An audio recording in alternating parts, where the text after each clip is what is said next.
एक समय की बात है।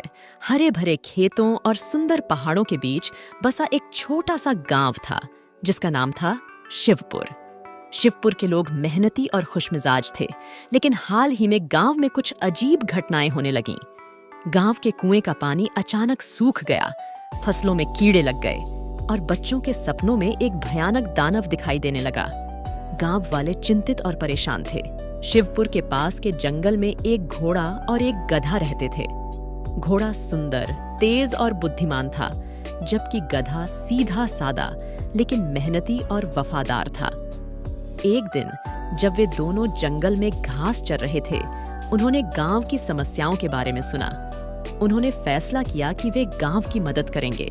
घोड़ा और गधा गांव पहुंचे और वहां के बुजुर्ग से बात की।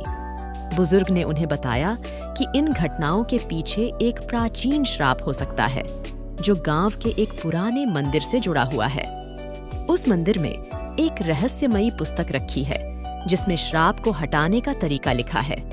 लेकिन उस पुस्तक तक पहुंचना आसान नहीं था, क्योंकि उसे एक भयंकर दानव ने अपने कब्जे में ले रखा था। घोड़ा और गधा उस मंदिर की ओर चल पड़े। रास्ते में उन्हें एक बूढ़ा आदमी मिला, जिसने उन्हें चेतावनी दी कि मंदिर तक पहुंचने के लिए उन्हें 3 कठिन चुनौतियों का सामना करना पड़ेगा। पहली चुनौती थी एक अंधेरी गुफा से गुजरना, जिसमें भयानक चमगादड़ रहते थे। घोड़े की तेज नजर और गधे की ताकत के कारण वे सफलतापूर्वक गुफा पार कर गए। दूसरी चुनौती थी एक गहरी नदी को पार करना। घोड़ा और गधा दोनों तैर नहीं सकते थे, लेकिन उन्होंने मिलकर एक पुल बनाने का सोचा। गधे ने पेड़ की मजबूत शाखाएं काटकर पुल बनाने में मदद की और घोड़े ने उन्हें सही तरीके से जोड़ने का काम किया। उनकी टीम वर्क के कारण वे नदी पार करने में सफल रहे। तीसरी और अंतिम चुनौती थी एक पहाड़ी पर चढ़ना, जहां दानव ने अपना अड्डा बना रखा था।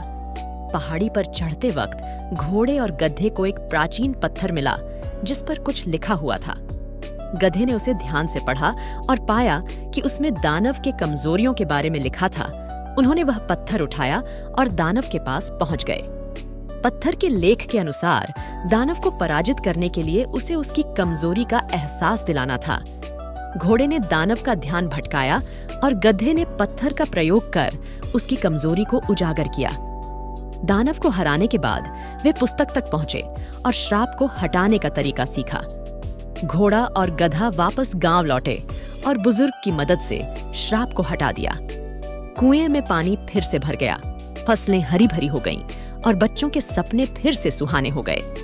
गांव वाले घोड़ा और गधा के साहस और बुद्धिमानी के लिए उनका आभार मानते नहीं थकते थे, और इस तरह घोड़ा और गधा ने मिलकर शिवपुर गांव को उसके संकट से उबारा और हमेशा के लिए गांव वालों के दिलों में एक खास जगह बना ली।